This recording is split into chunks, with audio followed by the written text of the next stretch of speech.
Imagina, há algumas décadas atrás, uma mulher de 40 anos, ela estava sentada em casa, vestida de preto, cuidando dos netos, não é? Hoje, a mulher de 40 está com maior disposição, a mulher de 60, se ela tem essa independência, ela está muito bem. E eu acho que o Brasil, nesse ponto, também é muito avançado, porque se criou uma série em relação, inclusive aos outros países, em relação aos direitos, o fato dele poder pagar meia no cinema, no teatro, nos concertos. Não é em todo o país, mesmo na Europa e menos ainda nos Estados Unidos, que os velhos têm esse direito, não pagar a condução, não pagar nada. Então, eu acho que o Brasil realmente está muito avançado nos programas para a terceira idade. Começa agora Quem Somos Nós, o programa para quem tem prazer em conhecer. Uma parceria Eldorado FM e Casa do Saber. Apresentação Celso Loduca.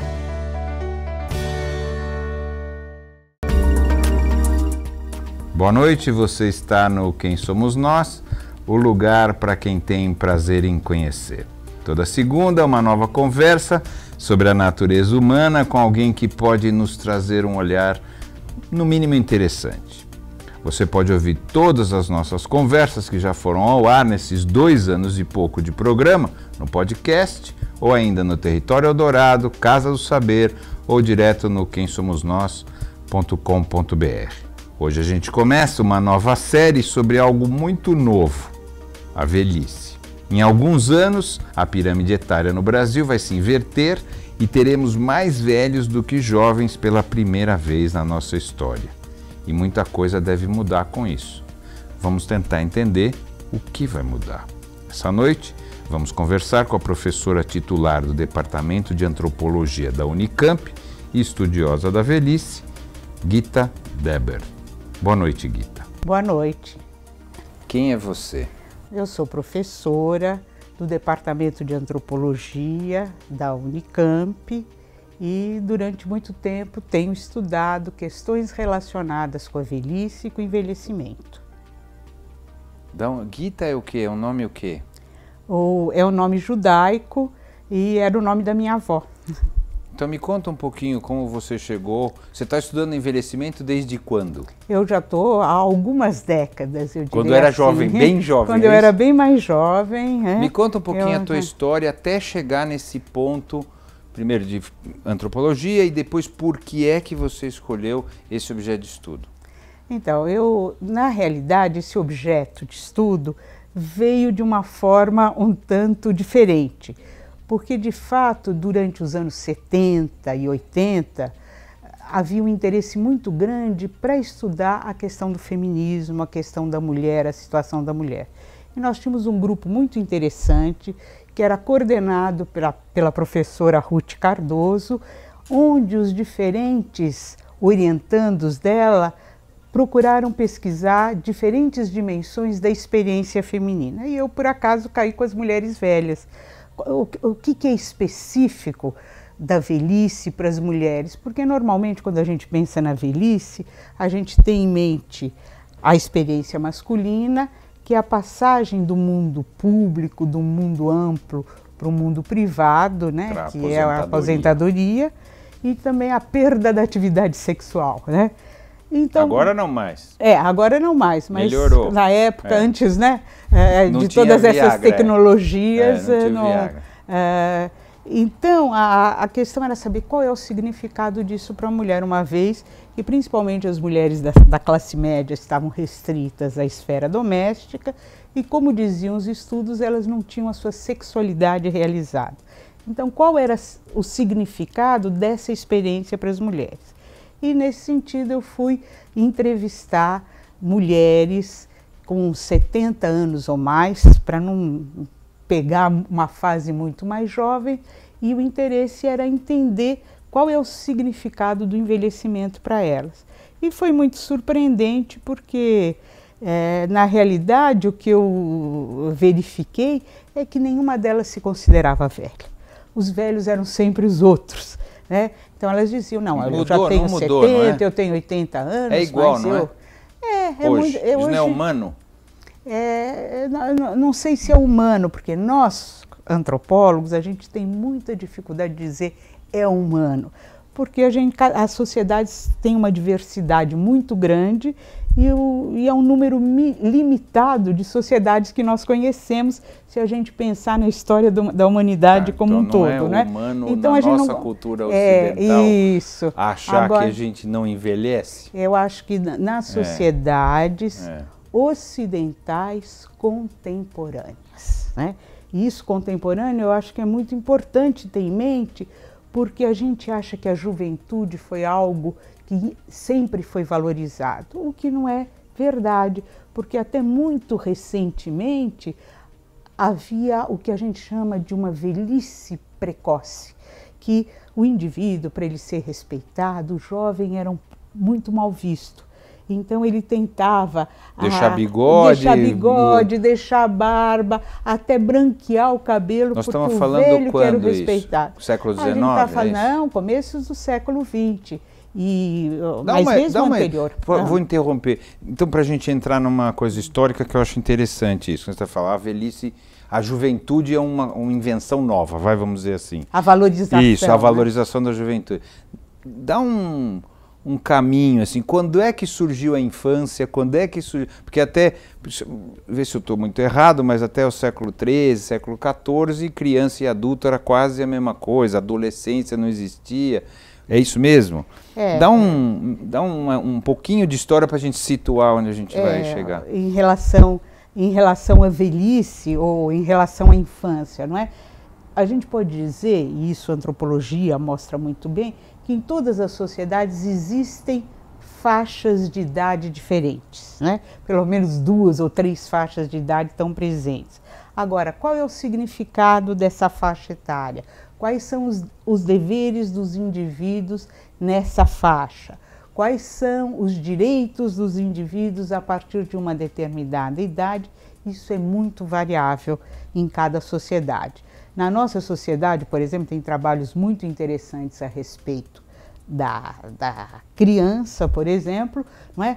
Que desde que ela tivesse o mínimo de autonomia, ela já participava integralmente da vida adulta, e a história da civilização ocidental é um lento processo de criar essa fase da criança, onde ela passa a ter uma educação específica, roupas específicas. Um olhar diferente. Ela era um adulto pequeno antes, era pensada como um adulto pequeno, e isso só no século XIX que se configurou como plenamente como uma fase, com uma escola específica, brincadeiras, roupas, enfim, algo que é específico da criança, não é?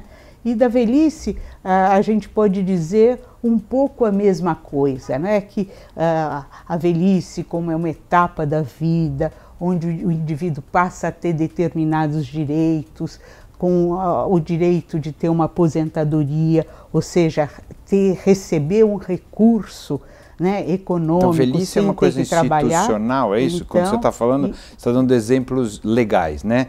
Velhice é uma coisa que se estabelece legalmente? A velhice é uma coisa que, no caso brasileiro... É físico, não é isso? Ao mesmo tempo, os exemplos cronológica. Então, né? Os tempos que o que você está dando são exemplos do governo dizer, ó, daqui para frente você é velho, não é isso?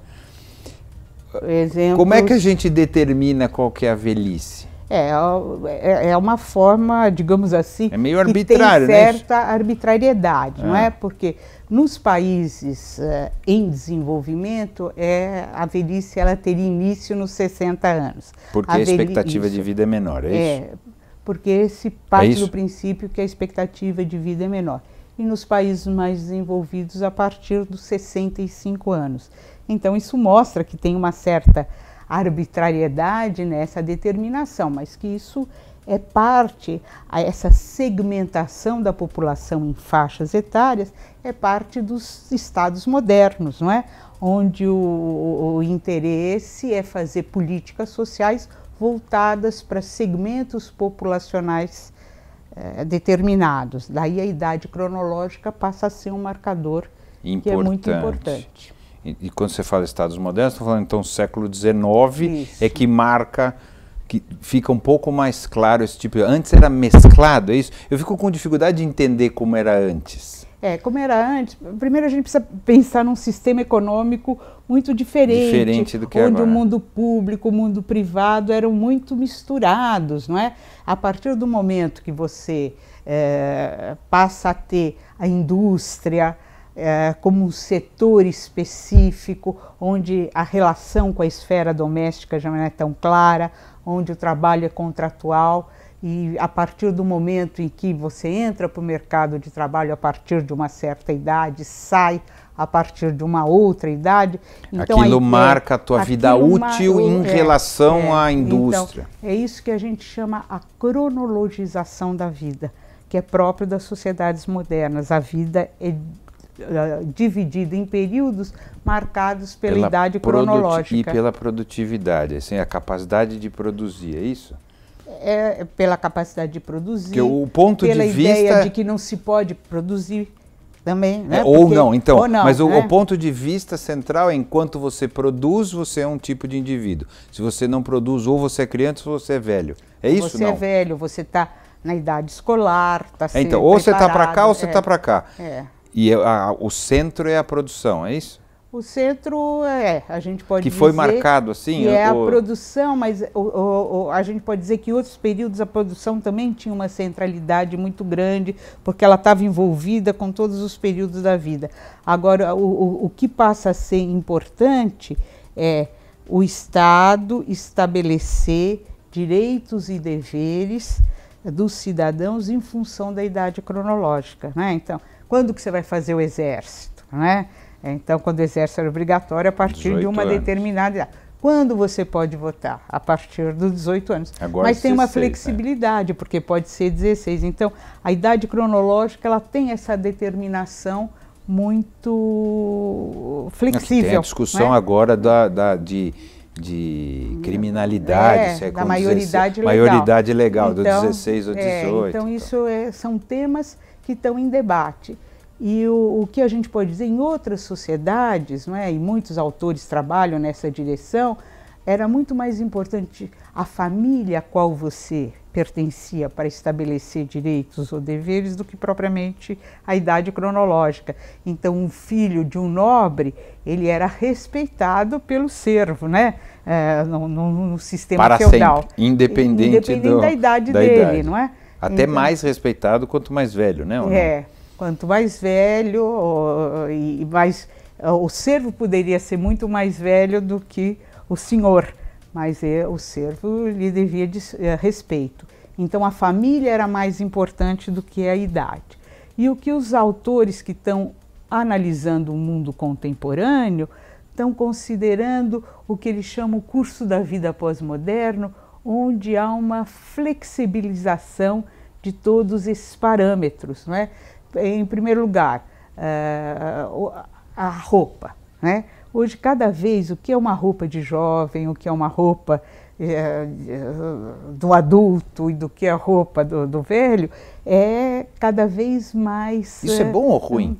Quando você olha, na tua opinião, quando você olha isso? Eu acho que não é uma coisa nem bom ou ruim. É se perder algo ou não quer dizer nada? Eu acho que é uma característica do mundo contemporâneo, né? Então muita gente diz que é uma sociedade mais unietária. Eu acho que ela não é tão unietária assim também. Tem muitas diferenças, mas como tendência, a ideia, às vezes, a mesma roupa você tem a netinha, a mãe e a avó usando a mesma roupa. Então tem gente que fala que isso é ridículo, não é isso? Que cada um deveria...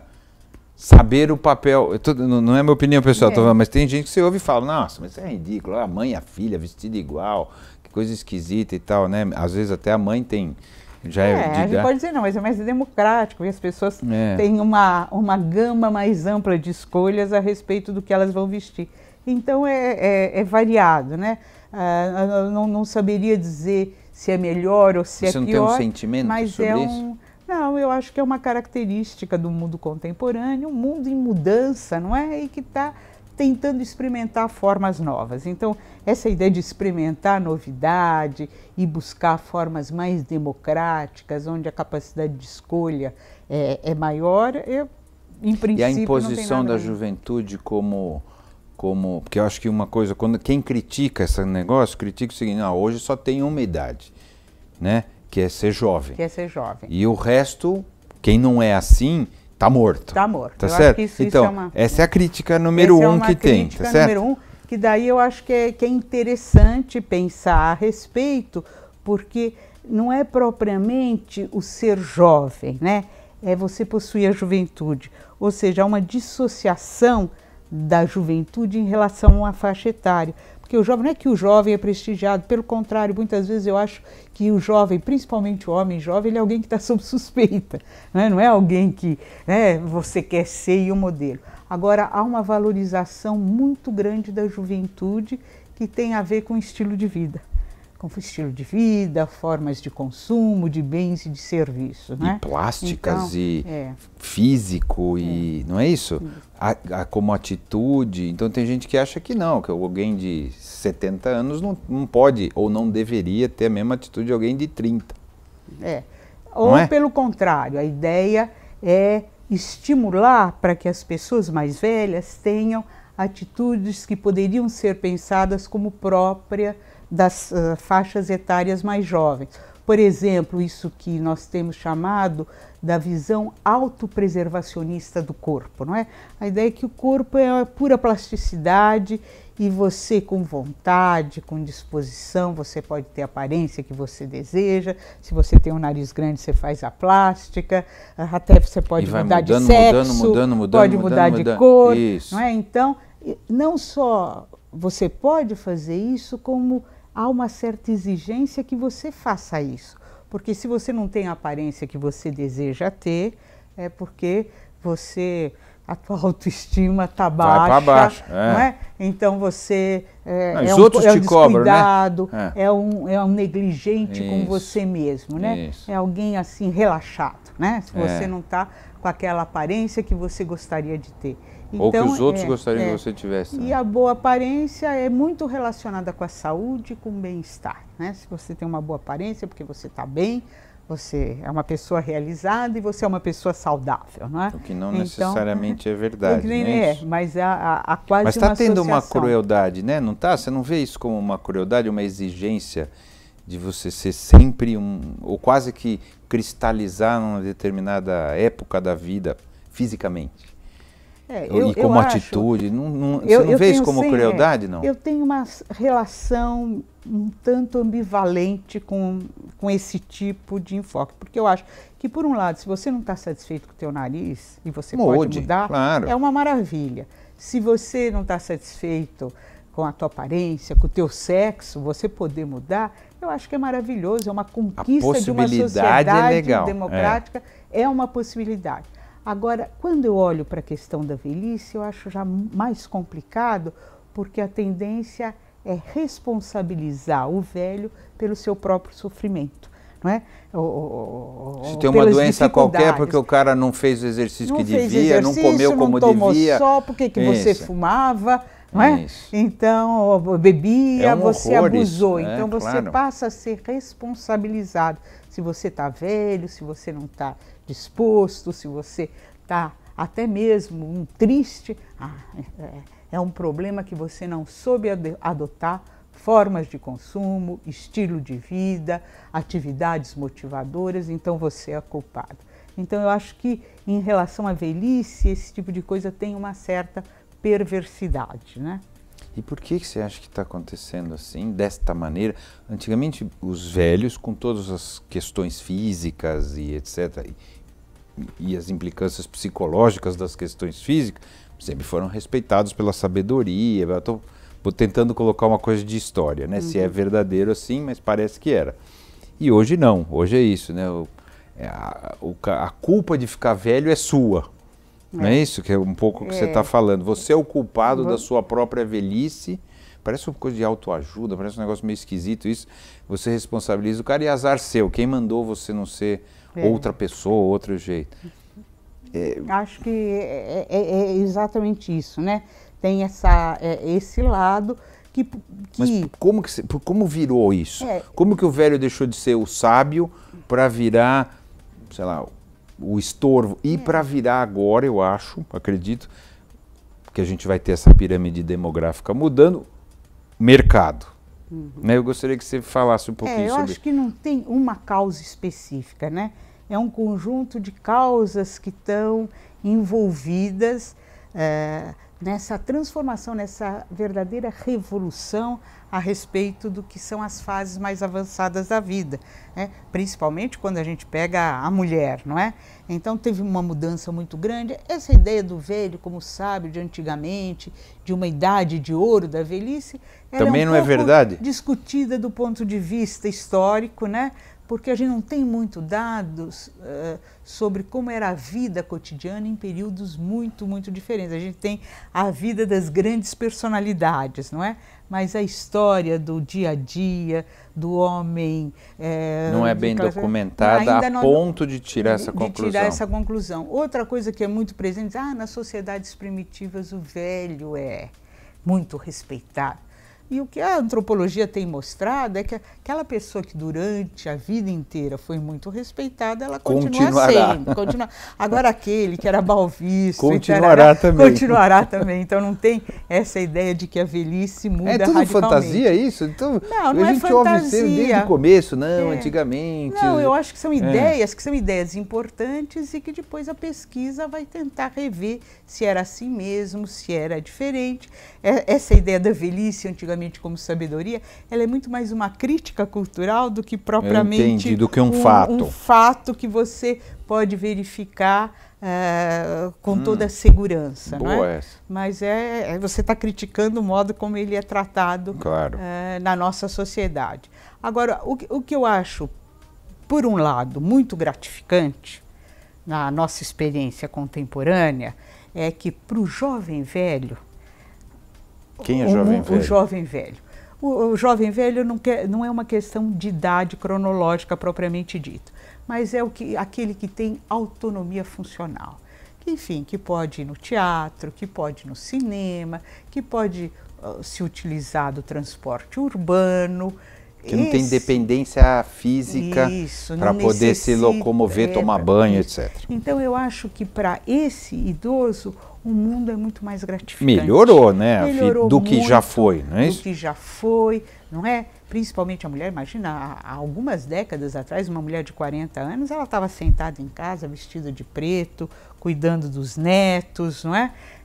Hoje, a mulher de 40 está com a maior disposição, a mulher de 60, se ela tem essa independência, ela está muito bem. E eu acho que o Brasil, nesse ponto, também é muito avançado, porque se criou uma série... Em relação aos outros países? Inclusive aos outros países, em relação aos direitos, o fato dele poder pagar meia no cinema, no teatro, nos concertos. Não é em todo o país, mesmo na Europa, e menos ainda nos Estados Unidos, que os velhos têm esse direito, não pagar condução, não pagar nada. Então, eu acho que o Brasil realmente está muito avançado nos programas para a terceira idade. As universidades para terceira idade, elas estão, é claro que tem diferença entre elas, mas elas estão muito up to date com as coisas mais avançadas que se faz no mundo. Que bacana isso. É muito uma bacana. Surpresa, porque a gente só ouve que a gente está atrasado. Não, eu acho não. Em contraposição, sempre tem outro lado, o que é a velhice avançada, a velhice dependente. Dependência física. Que tem dependência física, que precisa de um acompanhante. Isso nós estamos realmente muito, muito atrasados. Quer dizer, por um lado, esse lado mais gratificante, o Brasil avançou, quase em qualquer município já tem um programa para a terceira idade, né? Que é essa ideia da terceira idade como um momento feliz da vida, ou a melhor idade, alguns você vê anos dessa assim. Maneira, ou você acha que é só uma embalagem? É uma embalagem, mas que, de fato, ela não atrai a velhice, esse segmento como um todo. Ele atrai e é muito gratificante para esse segmento que tem autonomia funcional. Agora, o outro segmento que não tem essa autonomia funcional, que é a velhice dependente, esse no Brasil está totalmente abandonado. Você tem os asilos, né? Ou que são asilos muito bons para os muito ricos, ou asilos muito, muito ruins para os muito pobres. E você não tem nada ainda com muita força intermediário. Os centros-dias ainda é uma ideia que está longe de ganhar a dimensão que deveria ganhar no Brasil. Não tem uma coisa cultural também de de asilo, né? Eu vou pegar essa coisa do asilo. A gente fala de hoje falar, de abandonar. de longa permanência. Tá bom, vamos falar de instituição de longa permanência, onde fala, vou abandonar meu pai. Ou o pai fala, você vai me largar aqui, mesmo que seja no rico ou no outro. Não tem uma questão cultural? Porque nos Estados Unidos existe também um outro olhar, né? Os próprios velhos não querem, né? Ficar junto dos filhos. Vou viver entre os meus amigos velhos e tal. Aqui parece que existe um olhar um pouco, não sei dizer, de achar que você é cruel se você não recebe na sua casa os seus pais. Eu acho que isso está muito presente. Isso não ajuda a atrasar um pouco? Isso ajuda muito a atrasar, não é? E também não é sem razão, né? Vamos ver, porque essas instituições ainda são muito precárias, né? Mas você acha que mesmo que se fosse legal, não ia ter uma questão de falar a classe média, né? Usando então a classe média, que você falou, os muito pobres estão virando um depósito, é horrível. Os muito ricos se viram, tá certo? Então isso aí não precisamos conversar sobre eles. A classe média e os pobres, mesmo se tivesse condições, você acha que culturalmente as famílias ou os mais velhos aceitariam essa questão? Eu tenho a impressão, e sinto isso pela minha própria experiência, que isso está passando por mudanças muito grandes, não é?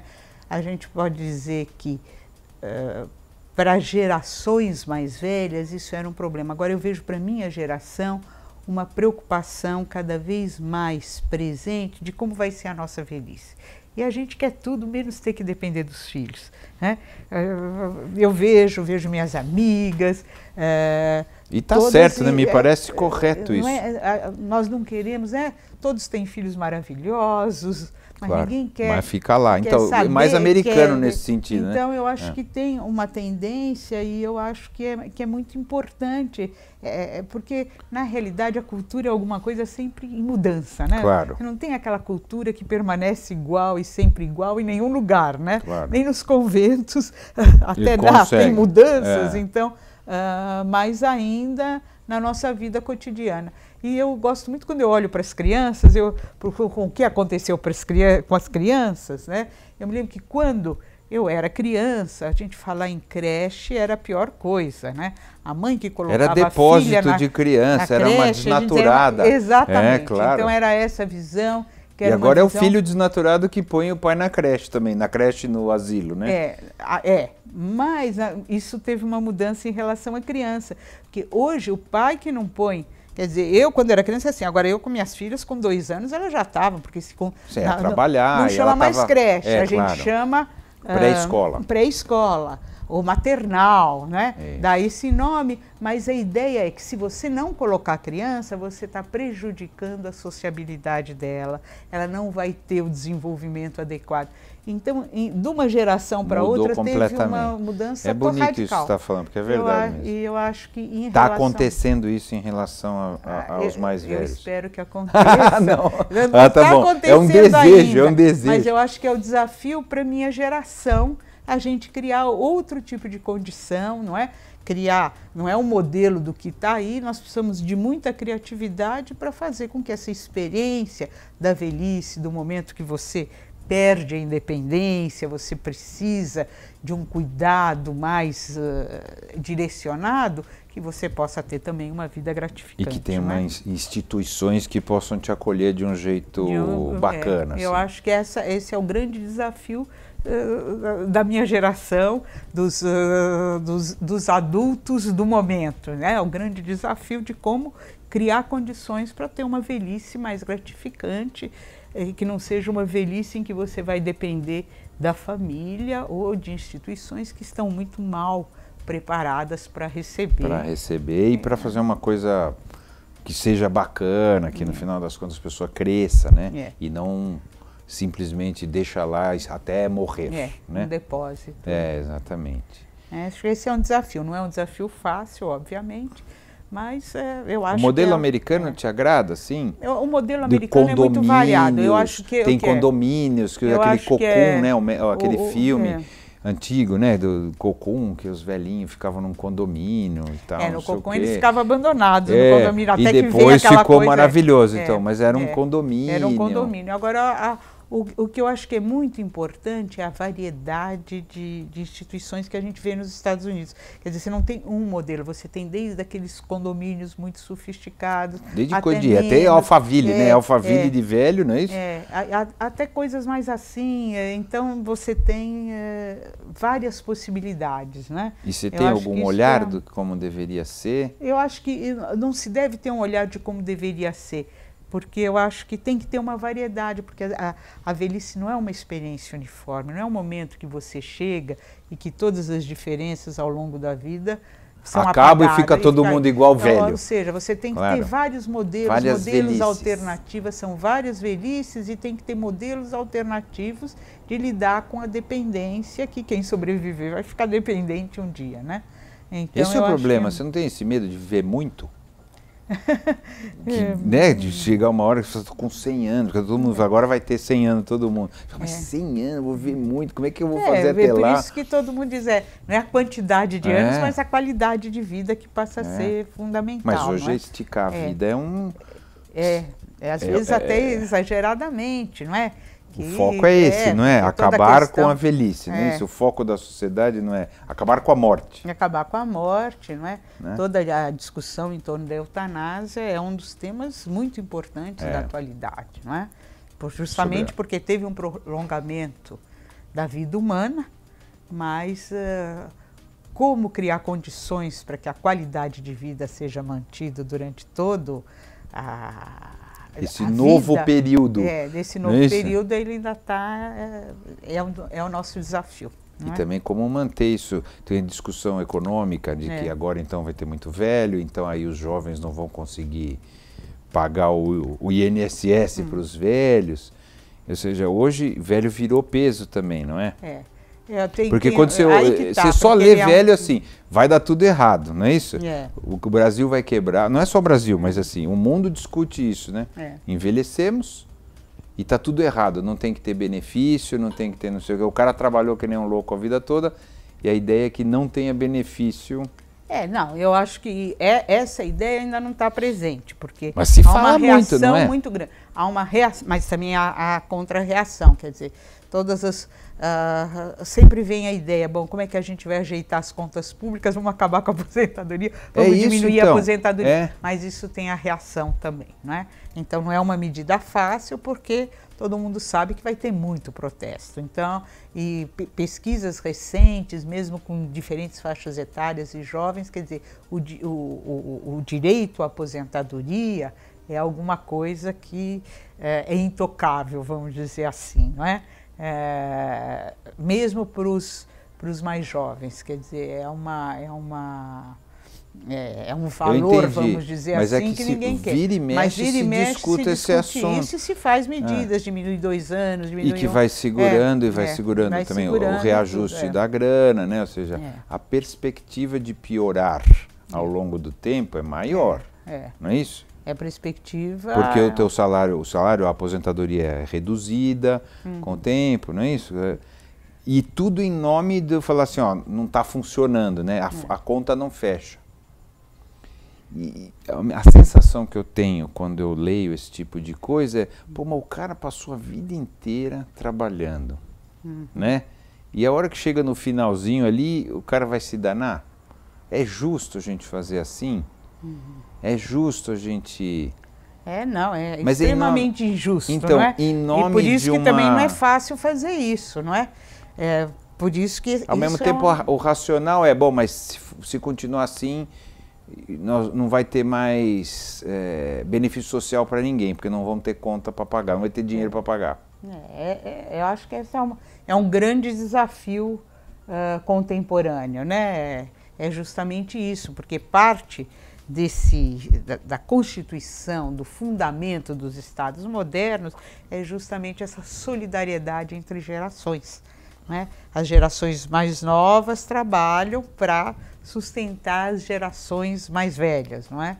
E romper isso é de uma violência, a própria destruição de uma das bases fundamentais dos Estados modernos, né? Eu entendo isso, mas você tem certeza que... Eu tenho certeza não existe, mas assim, eu tenho uma sensação um pouco diferente da sua. Eu acho que a gente está na iminência de acontecer isso. Porque todos os governos no mundo inteiro têm esse mesmo discurso. Né? Na Europa, que é um lugar mais estabelecido em relação... Também está revendo isso e tal. Qual que é a tua sensação? Você acha que não vai acontecer, né? Ou que é muito difícil de acontecer. Agora, a pressão para que aconteça é enorme. Tem uma pressão para que aconteça da contabilidade pública, né? Caso aconteça, o que você acha que pode passar? Eu sei que é especulação, nós estamos especulando, mas assim, eu tenho uma sensação um pouco contrária da sua. Eu entendo a reação, mas eu acho que nós estamos na iminência de acontecer. Porque o discurso de que a conta não fecha, hoje é o discurso dominante no mundo inteiro, seja qual for o assunto. Se não fecha a conta, está errado.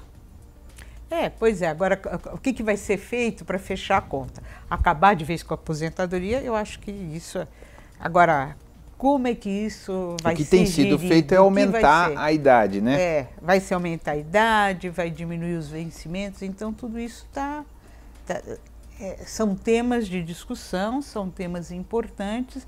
Agora, quem está na contabilidade pública quer reduzir. Agora, quem não está, tende a considerar, independente da idade, que esse é um direito que não dá para mexer, não é? Que é um direito que não pode ser traído, né? Então, é um mundo que... Como você acha que vai ser o mundo dos velhos? Daqui para frente, assim, como você imagina isso? O que você estava falando, até você mesma, a tua geração que está começando, né, a entrar nessa fase, assim, como que você acha que vai ser? Como você imagina? O que a gente sabe, né, como é que está essa pirâmide, né? Que a gente pensa a população, antes a gente pensava tipo uma pirâmide, hoje ela está mais um quadrado, um retângulo, então essa população está aumentando, quer dizer, está aumentando a esperança de vida e está diminuindo a natalidade, né? Por isso que o número de velhos aumenta proporcionalmente. Aumenta cada vez mais, né? Agora, o que vai ser esse mundo vai depender muito da criatividade humana, não é? Você não imagina nada? Eu espero, eu tenho muita esperança. E como a gente já vê, né, porque é gozado, né? Como é que vai ser bom, vai ser ruim, como é que vai ser, né? Se a gente acreditar que realmente o futuro pode ser muito dramático, provavelmente ele não vai ser, porque a gente vai tomar uma série de medidas para que ele não seja tão dramático. Olha, na série de futuro que a gente fez, todos acham que será dramático. Tudo vai ser um horror, mas isso é maravilhoso. Que tudo vai ser não sei o quê, dá vontade de se enforcar depois que conversar com as pessoas. Não, mas eu acho que isso que é maravilhoso, porque quando há essa consciência... A gente toma uma atitude para que não aconteça. Não é? A gente está esquentando o planeta, não está esquentando. Bom, se ninguém fizer nada, provavelmente ele vai esquentar. Mas se a gente se conscientizar que tem que ter medidas para evitar o aquecimento, provavelmente ele não vai ocorrer. Então, esse jeito como a gente projeta o futuro, ele acaba redesenhando... o que a gente está fazendo. Exatamente. O presente e, portanto, o futuro. E como você projeta? A gente projeta muito dramático, por isso que eu estou dizendo, a gente tem que se juntar com os amigos, conversar, criar formas para a gente não depender dos filhos, não é? Ter instituições. Então, eu acho que essa ideia que pode ser dramático está nos levando a pensar em alternativas, né? Então, se nós conseguirmos colocar em prática algumas dessas alternativas, eu acho que vai ser menos dramático do que a gente estava pensando. É boa essa, é um bom jeito. Muito otimista, você acha? Não, mas é legal, é um jeito interessante de olhar. Como você morre de medo de que vai ser ruim, então você faz alguma coisa para que não seja tão ruim. É mais ou menos, a gente funciona um pouco assim mesmo. Assim. Faz parte da humanidade. Da nossa humanidade. Para evitar, né? Para evitar que seja ruim como você acha que vai ser, você tenta modificar, ou pelo menos se esforça para que não seja assim. Agora, uma coisa que a gente não falou um pouco é quando você estava falando, eu estudei a mulher, né? Primeiro focado na mulher e etc. Essa passagem da mulher era bem marcada, né? Que era na menopausa, era bem marcada. Assim, daqui para frente você é velha, daqui para trás, eu não sei se hoje ainda é assim, né? Se olha desta maneira, mas antigamente era mais assim, né? Na nossa você não reproduz mais. Tem trabalhos muito lindos sobre o Japão que não existe essa ideia da menopausa. Ah, é? Conta então, isso é interessante. Pesquisas feitas no Japão, essa ideia que tem um período e que você junta uma manifestação biológica com um período da vida, não tem esse período. Elas não têm calores? Pode não ter acontece aquelas coisas, que eu não sei também o que é, eu estou chutando. Mas não tem um nome específico, não tem... não é tratado como uma passagem, como um momento. Hoje, cada vez mais está se falando em andropausa também, né? Quer dizer, a criação de um novo período na vida do homem, né? Que tem a menopausa e a andropausa, né? Então, as culturas têm essa criatividade que nem sempre estão coladas. Não, fala mais do Japão, eu não entendi. Não existe essa marcação. A mulher, não só a palavra, mas não existe o sentimento de que o fato de não ser mais fértil, né? Porque teoricamente é essa marcação, né? Isso não é uma passagem, não é um rito de passagem, como é aqui. A mulher fala, bom, daqui para frente agora eu sou outra mulher, né?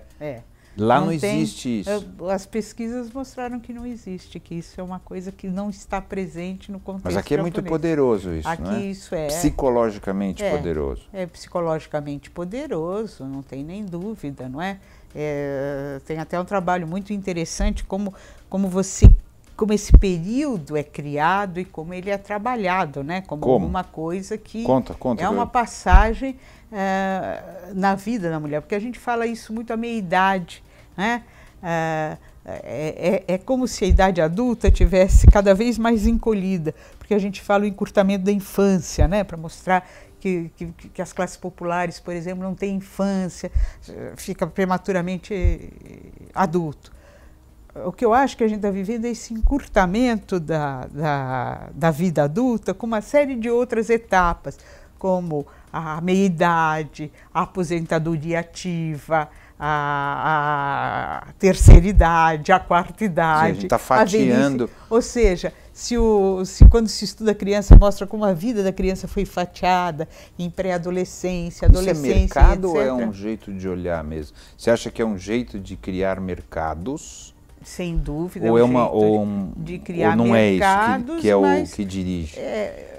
Eu acho que é um jeito de criar mercados, mas é um jeito também de criar diferenciações, não é? Cada vez mais, digamos assim, mais finas entre as diferentes situações, não é? Então, e indicar mudanças também, porque como eu estava dizendo, mulher de 40 anos antes ficava em casa, se vestia de preto, ela estava praticamente entrando na velhice, né? Hoje até tem aquela expressão, a idade da loba, que até antes era para homem só, né? Era lobo. Era o lobo, agora é a loba. Até a Regina Lemos, né? Que foi sua colega que escreveu 40, a idade da loba. O que é a loba? É uma mulher que está numa fase da vida privilegiada, ela ocupa posições importantes em todas as esferas em que ela está trabalhando, ela tem um poder de sedução, não é? Ela é algo totalmente diferente do que era a mulher de 40 anos há 50, 40 anos, né? Então há essa mudança que é uma mudança muito impactante, né? Porque, então, mas eu quero voltar, mas a gente começou a falar, o negócio da menopausa, você falou assim, que aqui existe essa marcação, né? E que ela é muito poderosa. E o que ela faz? Obviamente, sem ser a parte física, mas assim, o que acontece? O que acontece? É uma marcação. A mulher fica velha, assim, psicologicamente? Mas é isso que eu estou dizendo, que a gente está falando... Mas entre 40 e 50 anos, mais 60, ou menos. O que a gente está assistindo é um processo a gente já chama isso que ela vai entrar na terceira idade. Ela ainda não está na terceira idade, mas ela vai entrar na terceira idade. Como é que a terceira idade é trabalhada? Ela não é uma faixa etária muito clara, mas é um momento em que as pessoas estão vivendo uma situação privilegiada, porque elas já não podem realizar projetos que foram abandonados em outras etapas da vida, porque eles tinham que trabalhar, porque eles tinham que cuidar dos filhos. Então agora ela é pensada como uma fase de liberdade, onde se pode viajar, se pode fazer o turismo, né? Rico, né? Mas isso é um olhar de rico, mas de rico e dos setores médios e médios baixos, inclusive, porque é o momento da aposentadoria. Então você tem a aposentadoria por tempo de serviço, por idade, então você tem as mulheres na faixa dos 60, vivendo essa experiência, e que a gente vê a atividade nos grupos para a terceira idade, nas universidades para a terceira idade, o público é basicamente um público feminino, e um público muito disposto a viver o grande momento da sua vida. Por que o homem não se interessa de se reciclar? Porque a faculdade de terceira idade é um pouco isso, não é isso? É um pouco isso. Por que o homem não faz isso? Não é que não faz, porque muita gente diz, por que o homem não faz? É porque tem menos homem do que mulher. Não, os homens estão muito ativos nas associações de aposentados. Lá tem mulher também nas associações, mas a maioria são homens. Então, eu acho que essa ideia de uma mudança cultural que está envolvida com a terceira idade, porque agora você já não tem que ficar em casa curtindo uma viuvez, cuidando de neto, mas você vai aproveitar a vida, é alguma coisa que faz um apelo muito mais às mulheres do que propriamente aos homens, enquanto que os homens nas associações de aposentados, eles estão interessados em fazer política, em criticar o governo, fazer propostas de mudança. Então eles estão, é um outro interesse. São focos diferentes, são focos diferentes, mas não que não esteja ativo do mesmo jeito. Entendi.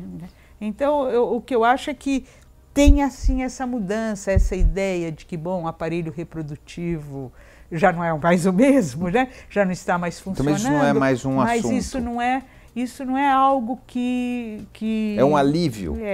Vira um alívio ou também não?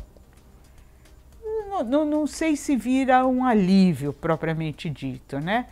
Talvez, você está dizendo isso, é uma coisa para pensar se é um alívio, mas o que eu acho é que é uma experiência que é muito diferente. Está aberto e as mulheres estão sendo convocadas para curtir esse momento, para viver bem essa fase da vida, não é? Quer dizer, é uma fase que não tem... Você é super otimista, né? Você está muito otimista com tudo, não está? Não, eu acho legal, não estou dizendo que otimismo é ruim necessariamente. Eu acho que para essa fase eu sou muito otimista e eu acho que essa fase se tornou uma fase mais gratificante. Agora, o que eu acho que é terrível... O finalzinho está ruim. Eu acho que o finalzinho, inclusive, esse bem-estar que as mulheres revelam, que as instituições, a mídia apresenta, está servindo para encobrir esse lado dramático que ninguém quer falar a respeito e que no Brasil ele tem ficado totalmente invisível. Quer dizer, se na Europa você falar em velhice é falar na dependência, aqui a questão da dependência está completamente encoberta, completamente invisibilizada. Por quê? Invisibilizada. Mas por quê? Por quê? Porque é aí que as coisas são mais difíceis de tratar, aí que para o Estado fica tudo mais caro, porque fazer um programa da terceira idade eu vejo na praia, né? É legalzinho, faz você lá dá um cabo de vassoura Isso. e uma camiseta e as pessoas estão felizes na praia. Agora, com a velhice dependente, você precisa de pessoal especializado, é muito mais custoso, muito mais difícil, não é? E requer uma certa especialidade, que é mais fácil. Não quer dizer que para a terceira idade não tem especialidade. Não, eu entendi. Mas é uma coisa muito mais difícil, claro.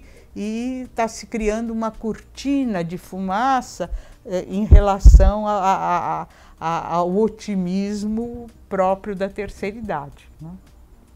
Bom, eu quero encerrar um pouco o teu olhar sobre isso. Eu sei que você não gosta de falar sobre a natureza humana como natureza humana, como antropóloga, mas vamos tentar fazer de um jeito que você consiga, de alguma maneira, formular no seu olhar, dentro da tua especialidade, com a tua experiência de vida, quem você acha que somos nós, humanos?